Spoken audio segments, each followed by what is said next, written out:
La pluie d'octobre tombait en biais sur le parterre est, arrachant les derniers pétales blancs des pivoines de Chine et les dispersant sur le gravier mouillé comme des pages déchirées d'un livre que personne n'avait jamais lu.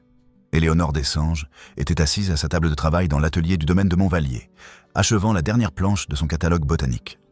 La 214e. Pivoine de Chine. Variété Lactiflora blanche, à cœur rosé.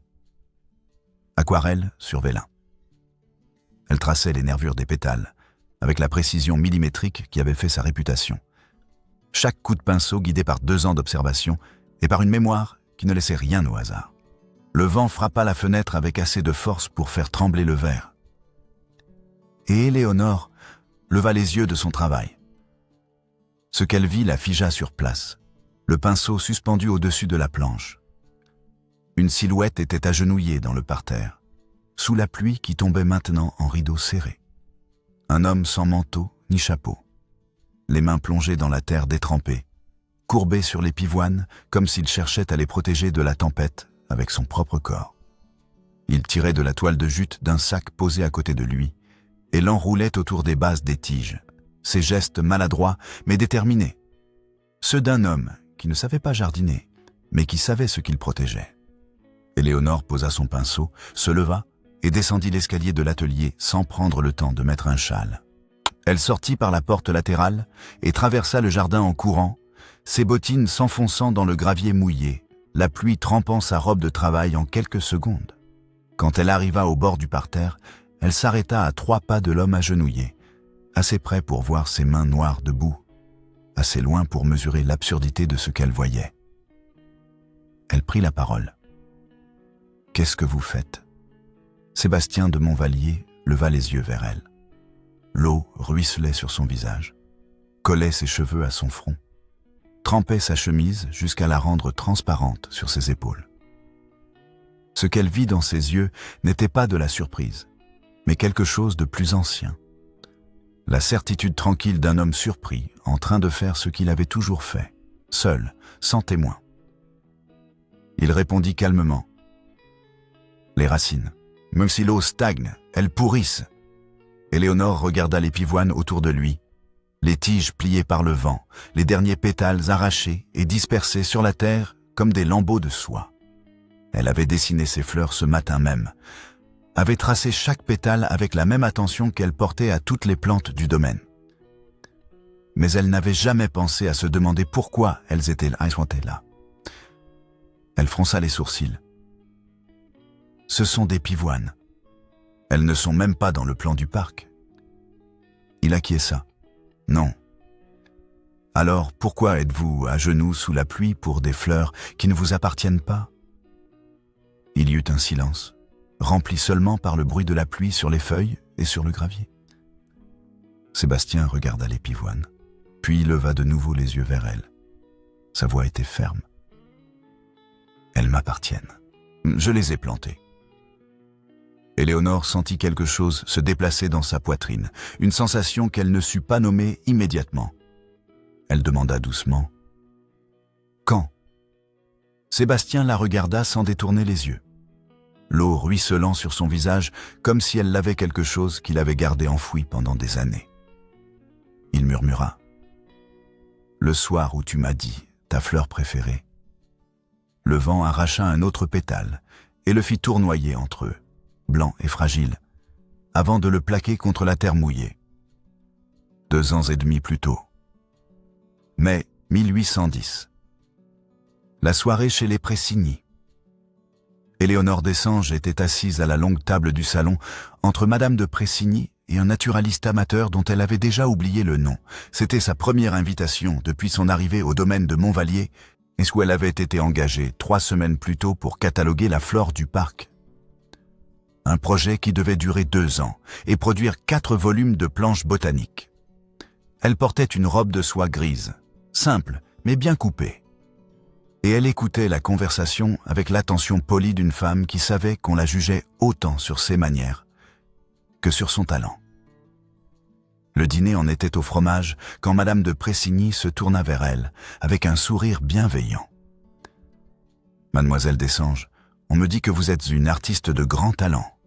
Quelle est votre fleur préférée ?» Éléonore hésita, surprise par la question. Elle n'avait pas de fleur préférée, au sens où les femmes du monde en avaient une. Une rose pour la beauté, un lys pour la pureté.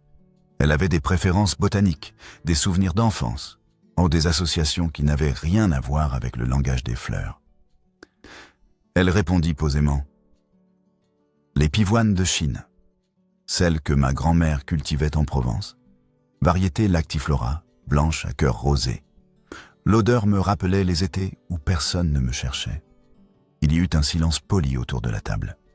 Personne ne savait ce qu'était une lactiflora. Madame de Pressigny sourit et passa à un autre sujet.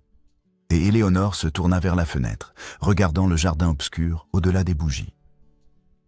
Ce qu'elle ne vit pas, c'était l'homme assis en bout de table, silencieux comme il l'avait été pendant tout le repas.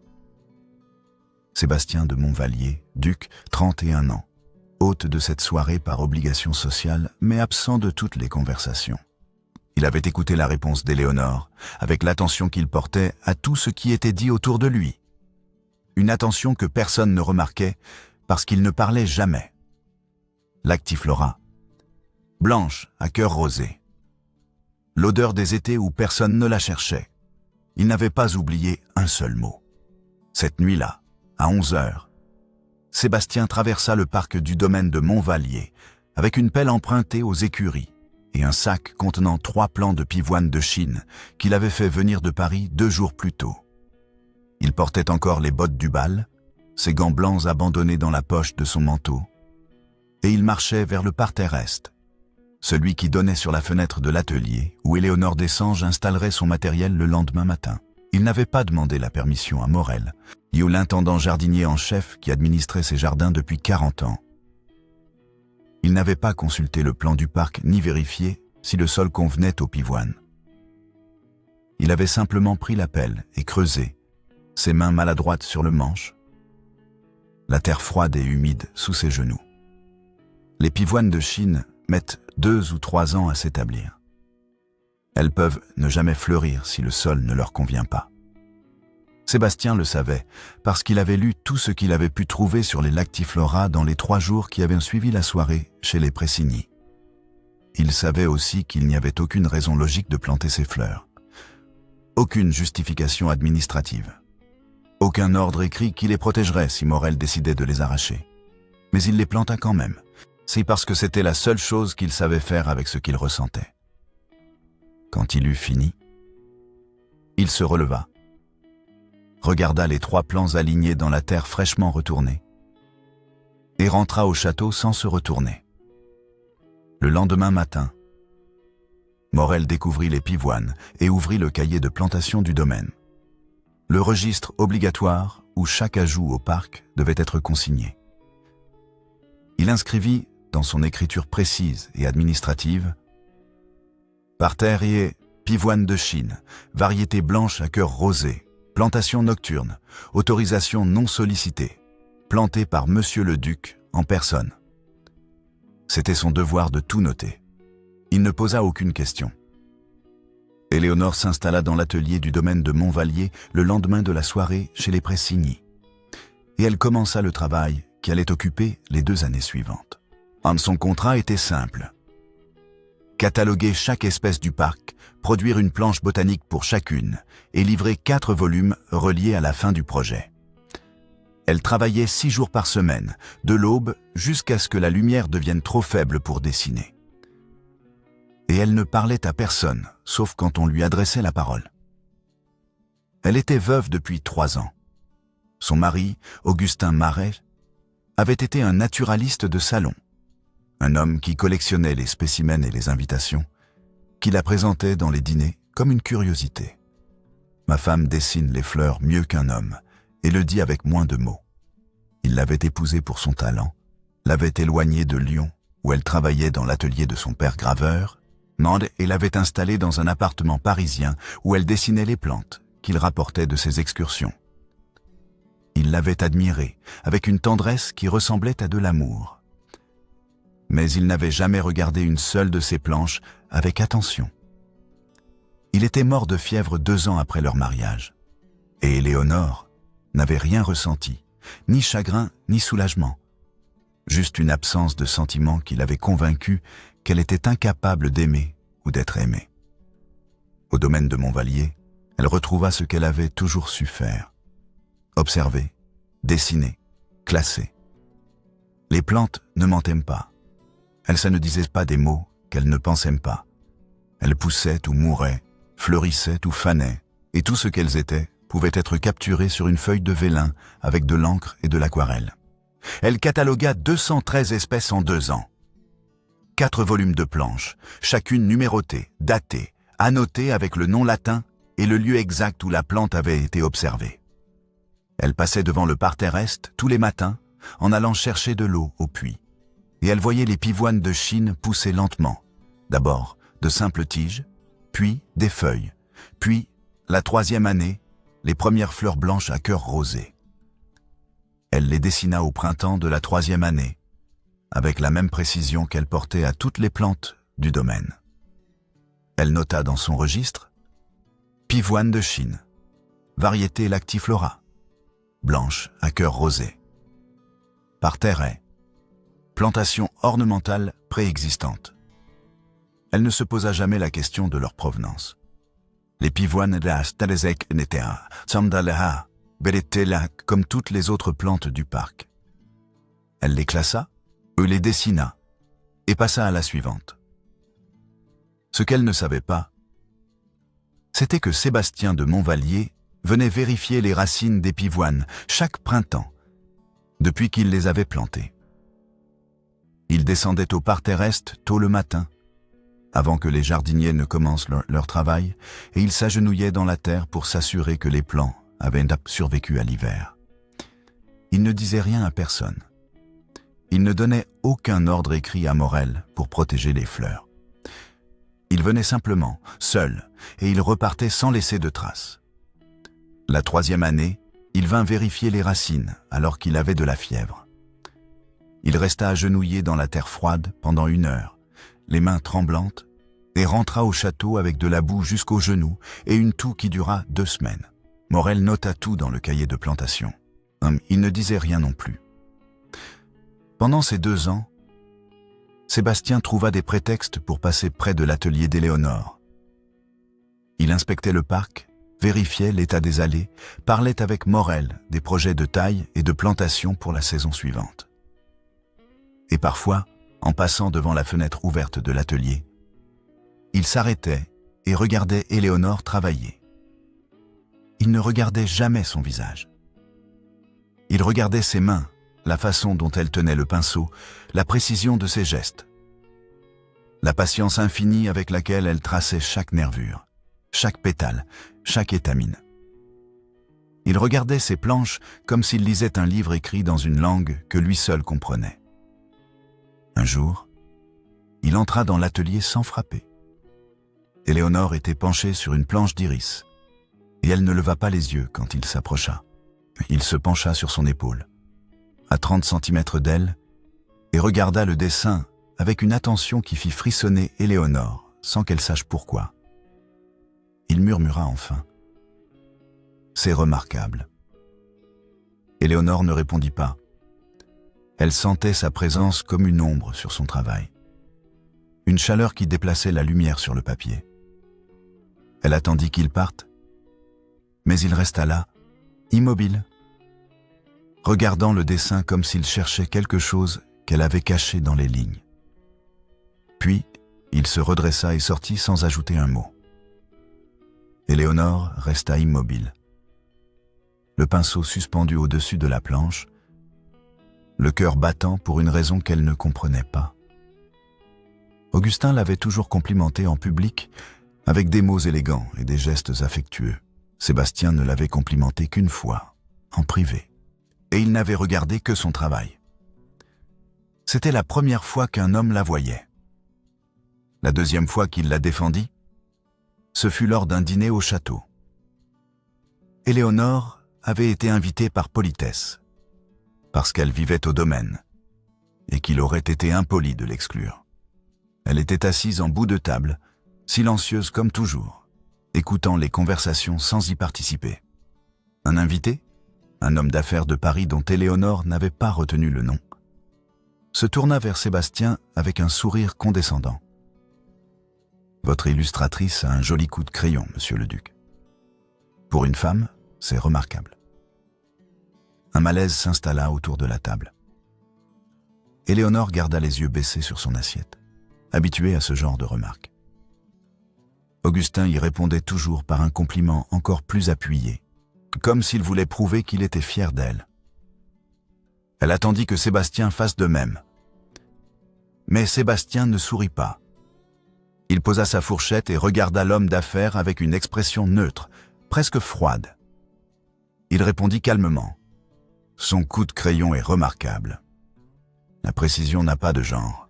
Ce n'était pas un compliment. C'était une correction, énoncée avec la même tranquillité qu'une observation botanique. L'homme d'affaires se tut, et la conversation reprit sur un autre sujet. Éléonore leva les yeux vers Sébastien, mais il ne la regardait pas. Il avait déjà reporté son attention sur son assiette, comme si rien ne s'était passé. Ce soir-là, en rentrant à l'atelier, Éléonore s'assit devant sa fenêtre et regarda le parterre est dans l'obscurité. Les pivoines étaient invisibles dans la nuit. Mais elle savait qu'elles étaient là, blanches à cœur rosé, exactement comme celles de sa grand-mère en Provence. Elle ne se demanda toujours pas pourquoi elles étaient là. La troisième fois, ce fut un livre. Éléonore avait mentionné, lors d'une conversation avec Morel, qu'elle cherchait un traité de botanique publié à Paris. Un ouvrage rare sur les variétés de pivoine qu'elle ne trouvait pas dans la bibliothèque du château. Morel avait hoché la tête et dit qu'il verrait ce qu'il pouvait faire. Mais Éléonore savait qu'un tel livre coûtait cher et qu'il n'y avait aucune raison pour que le domaine l'achète pour elle. 2 semaines plus tard, Sébastien entra dans l'atelier avec un paquet sous le bras. Il le posa sur la table d'Éléonore sans dire un mot, et elle défit le papier avec des mains tremblantes. C'était le traité qu'elle avait mentionné. La reliure en cuir était encore tiède, comme si le livre avait été transporté contre un corps pendant le voyage de Paris. Elle murmura « Merci ». Sébastien hocha la tête et se dirigea vers la porte. Mais avant de sortir, il s'arrêta et se retourna. Il expliqua brièvement. « Morel m'a dit que tu en avais besoin. Je l'ai fait venir. » Puis, il partit, et Éléonore resta seule avec le livre entre les mains. Elle ouvrit la reliure et sentit la chaleur qui s'en échappait encore, comme si le cuir avait gardé la mémoire du voyage. Elle posa la main sur la couverture et ferma les yeux. Au printemps de la 3e année, Éléonore commença le dernier volume de son catalogue. Elle avait déjà dessiné 212 espèces, et il ne lui restait qu'une seule planche à terminer. Les pivoines de Chine du parterre est. Elle les dessina avec la même précision qu'elle portait à toutes les plantes, traçant chaque pétale avec une attention méticuleuse. Mais en comparant son dessin avec ses notes de terrain, elle remarqua quelque chose qu'elle n'avait jamais vu auparavant. La variété exacte, pivoine de Chine, blanche à cœur rosé, de la famille des Lactiflora, correspondait pétale par pétale à la description qu'elle avait donnée de mémoire lors de la soirée chez les Pressigny, 2 ans et demi plus tôt. Elle n'avait pas dit pivoine en général. Elle avait décrit 7 variétés. Celle de sa grand-mère en Provence. Et quelqu'un avait écouté la description et planté exactement ce qu'elle avait dit. Pas une approximation. Une transcription botanique faite avec de la terre au lieu d'encre. Éléonore posa son pinceau et regarda par la fenêtre le parterre est où les pivoines balançaient doucement dans le vent de mai. Un frisson la parcourut. Une révélation qui ressemblait à de la peur et à de l'émerveillement mêlés. L'artiste qui dessinait le monde avec une précision millimétrique venait de découvrir que quelqu'un l'avait dessiné. Elle, pas son visage, mais sa mémoire. Avec la même exactitude, dans un autre médium. 3 jours plus tard, Morel convoqua Éléonore à l'Invernadero, la grande serre où il préparait les plantations et entretenait les outils. Éléonore y alla avec son registre botanique sous le bras. pensant qu'il voulait vérifier une classification ou discuter des dernières planches. Mais quand elle entra, Morel était debout devant l'établi, mais les bras croisés, avec une expression qu'elle ne lui avait jamais vue. Celle d'un homme qui s'apprêtait à faire quelque chose de désagréable, mais de nécessaire. Il commença sans préambule. « Mademoiselle Dessanges, j'ai besoin de votre registre pour vérifier une information. » Éléonore posa le registre sur l'établi et l'ouvrit à la page des pivoines. Elle demanda « Que voulez-vous savoir ?» Il précisa « Les pivoines de Chine du parterre, Est, figurent-elles dans l'inventaire botanique du domaine de 1808 ?» Éléonore feuilleta son registre, cherchant la référence. Elle savait déjà la réponse. Elle avait vérifié toutes les plantes du parc contre l'inventaire de 1808 pour s'assurer qu'elle ne manquait aucune espèce. Les pivoines n'apparaissaient pas dans l'inventaire. Elle répondit simplement « Non, en elles ne figurent-elles pas dans l'inventaire de 1808 ?» Morel hocha la tête, comme s'il s'y attendait. Alors, elles n'ont pas de justification botanique pour occuper ce parterre. Elles affaiblissent les buis et personne ne m'a jamais donné l'ordre écrit de les maintenir. Je les arrache vendredi. Un nœud se forma dans la gorge d'Éléonore. Elle protesta. Elles sont là depuis au moins 2 ans et demi, peut-être 3. Il acquiesça.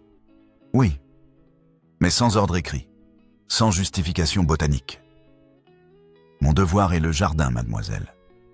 Pas les intentions de ceux qui plantent sans m'en informer. Elle insista. Savez-vous qui les a plantés ? Morel la regarda avec une expression indéchiffrable, puis ouvrit le cahier de plantation du domaine. Le registre obligatoire où chaque ajout au parc était consigné.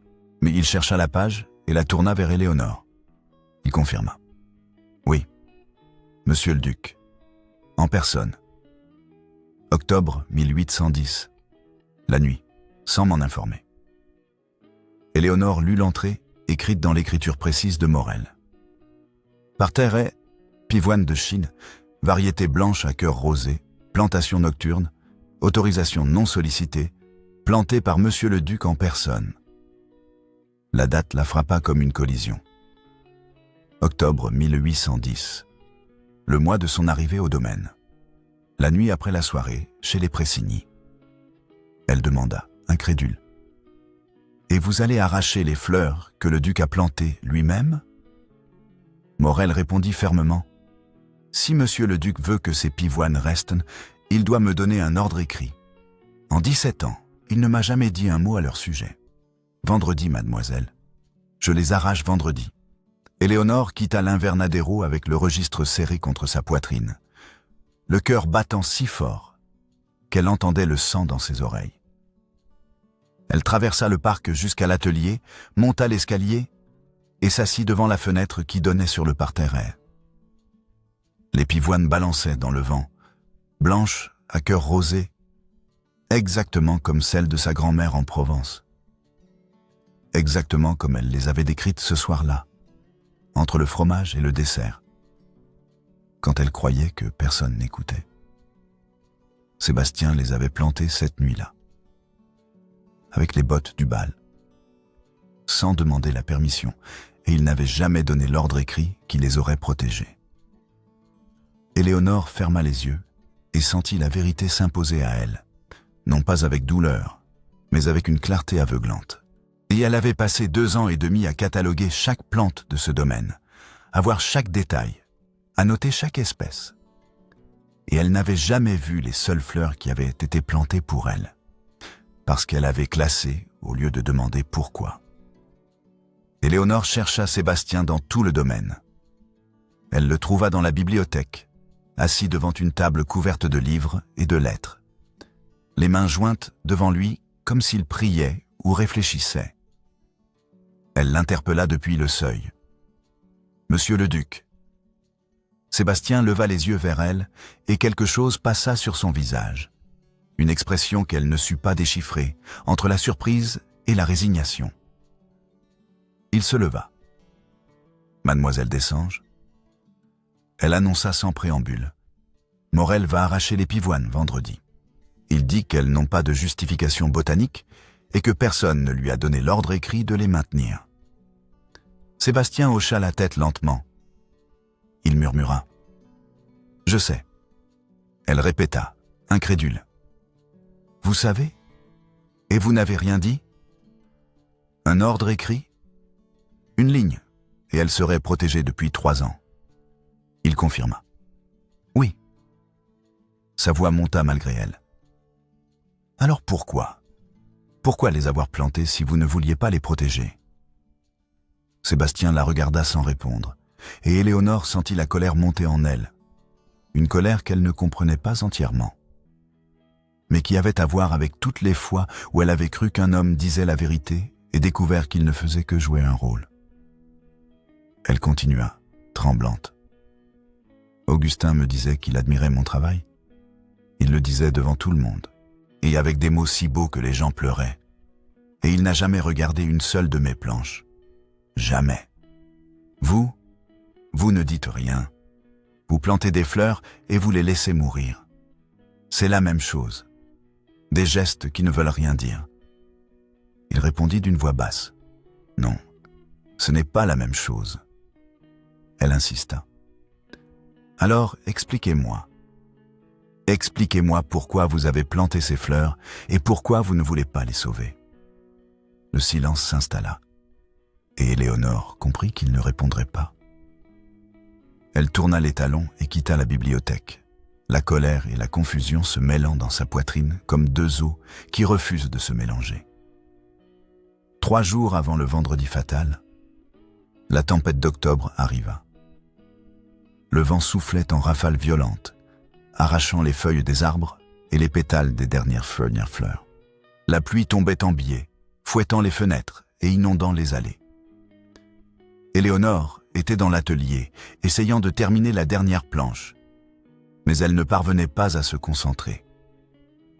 Elle regardait par la fenêtre le parterre est, où les pivoines pliaient sous le vent, leurs tiges fragiles menaçant de se briser à chaque rafale.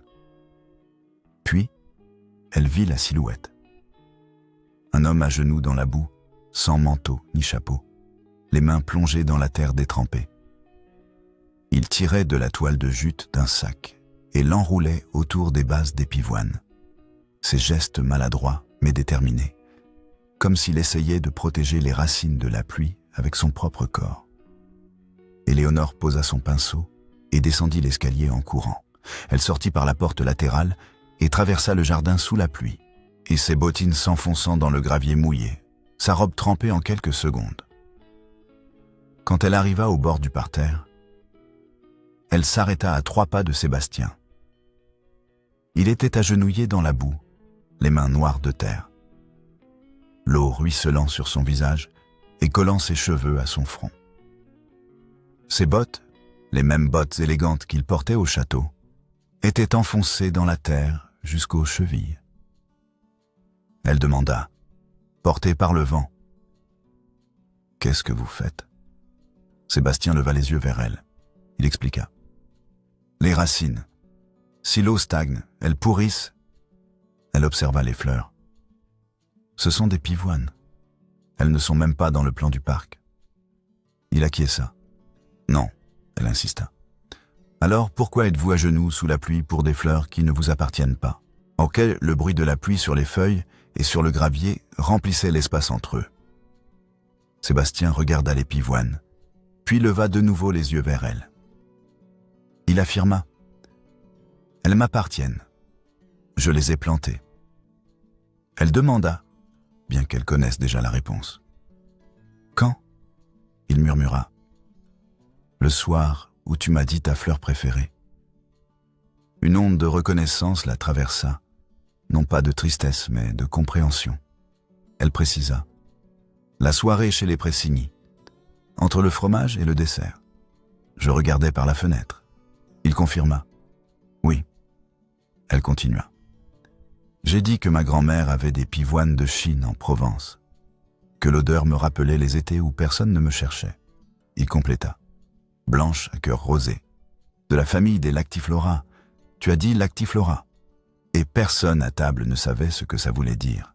Elle murmura, à peine audible. « Tu t'en souviens ?» Il répondit simplement. « Je me souviens de tout ce que tu dis quand tu crois que personne n'écoute. » Le vent arracha un pétale et le fit tournoyer entre eux, blanc et fragile, avant de le plaquer contre la terre mouillée. Éléonore regarda Sébastien, agenouillé dans la boue, ses mains protégeant les racines comme s'il protégeait quelque chose de précieux. Elle rappela. Morel va les arracher vendredi. Il acquiesça. Je sais. Elle demanda. Pourquoi n'as-tu rien dit? Un ordre écrit, une ligne, et elle serait protégée depuis 3 ans. Sébastien baissa les yeux vers les pivoines, et Éléonore vit quelque chose passer sur son visage. Une douleur ancienne, enfouie si profondément qu'elle semblait faire partie de lui. Il expliqua enfin. Parce qu'un ordre écrit exige une raison. Et la raison, je ne peux pas l'écrire.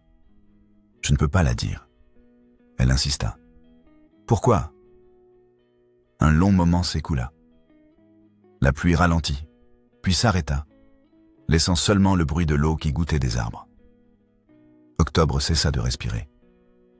Il commença, sa voix si basse qu'Éléonore dut se pencher pour l'entendre. Mon père écrivait des poèmes, à ma mère. Chaque matin, il les lisait devant tout le monde. Tu es la lumière de mes jours. Tout le monde pleurait. Elle murmura. Je sais. On les publiait dans... Il l'interrompit. Il en écrivait aussi à Madame de Saulieu et à une actrice. Les mêmes mots, la même encre. 3 lumières du même soleil. Éléonore se tut et Sébastien continua, sa voix tremblante maintenant. Il poursuivit. Ma mère est morte en croyant que les mots voulaient dire quelque chose. J'avais 17 ans. J'ai trouvé les lettres. Et j'ai compris que la voix de mon père, sa voix est la mienne. Que si j'ouvre la bouche pour dire ce que je ressens, c'est lui qui parle. Elle comprit. Alors tu as planté? Il confirma. Oui. Elle précisa. Au lieu de parler, il répéta. Oui. Elle ajouta. Avec tes bottes de balle? Il acquiesça. Oui. Elle demanda. Et tu es revenu vérifier les racines? Combien de fois? Il répondit. Chaque printemps, 3 fois. La dernière, j'avais de la fièvre. La vérité s'imposa lentement à Éléonore, comme la lumière qui se lève à l'aube. Ce qu'elle voyait sous la pluie n'était pas un homme qui ne savait pas aimer. C'était un homme qui avait transcrit sa mémoire dans le sol, avec des racines au lieu de mots, et qui avait attendu 2 ans et demi pour qu'elle fleurisse. Elle dit enfin. Morel a raison. Yarl Sabael n'ont pas de justification botanique. Il acquiesça. Non. Elle ajouta. Mais elles ont la mienne. Éléonore s'agenouilla dans la boue, à côté de lui. Sa robe de travail s'enfonça dans la terre mouillée, et elle sentit l'eau froide tremper le tissu jusqu'à ses genoux. Elle prit la toile de jute que Sébastien avait posée sur les racines, et l'ajusta avec les mains d'une femme qui savait comment protéger les plantes. Mieux que lui, avec plus d'efficacité, avec l'autorité de 2 ans de catalogue. Elle dit en travaillant, « Je suis illustratrice. Mon travail, c'est de voir ce qui pousse. Et j'ai passé 2 ans et demi à dessiner chaque plante de ce domaine, sans voir les seules qui avaient été plantées pour moi. » Il murmura. « Tu ne pouvais pas savoir. » Elle le contredit. « Si, j'aurais pu. L'inventaire de 1808 ne les mentionne pas. Le cahier de Morel dit clairement qu'il les a mises là. J'ai classé 213 espèces et je n'ai jamais vérifié la provenance de celles qui étaient feintes sous ma fenêtre. » Elle s'arrêta et regarda Sébastien. « C'est exactement mon défaut. Je catalogue. Je ne demande pas pourquoi. » Le bruit de l'eau qui gouttait des branches remplissait le vide entre eux. Les pétales tombés flottaient dans les flaques comme des pages arrachées d'un livre. Elle observa. Les pivoines de Chine fleurissent 2 semaines par an, après 2 ans de racines. Il confirma. Je sais, elle réfléchit. 2 semaines de beauté pour 2 ans d'attente. C'est absurde. Il répondit. C'est ce qu'il y a de plus vrai. Les choses qui prennent le plus longtemps à pousser sont celles qui durent le moins. Éléonore comprit que la métaphore était involontaire, qu'il ne parlait pas en images, mais en fait, et que pour un homme dont le père avait empoisonné chaque figure de style, un fait était la seule vérité qui restait. Elle dit, sa voix ferme maintenant. Demain matin, à la première heure, tu iras voir Morel, et tu lui donneras l'ordre écrit. Il demanda, « Et qu'est-ce que j'écris comme raison ?» Elle répondit, « La vérité, que tu les as plantés parce qu'une femme a dit lactiflora entre le fromage et le dessert, et que personne ne savait ce que ça voulait dire, sauf toi. » Il objecta, « Ce n'est pas une raison botanique. » Elle sourit légèrement. « Non, c'est mieux. C'est une raison. » Elle se releva, la boue collant à ses genoux, les mains noires de terre. Elle tendit la main vers Sébastien, vers le bas, parce qu'il était encore agenouillé. Il prit sa main et se leva. Ils se tenaient face à face dans le parterre dévasté par la tempête, avec des pétales morts à leurs pieds et de la terre sous leurs ongles. Elle affirma. « Elles refleuriront. » Il précisa. « Dans 7 mois. » Elle observa. « C'est long, » il répondit.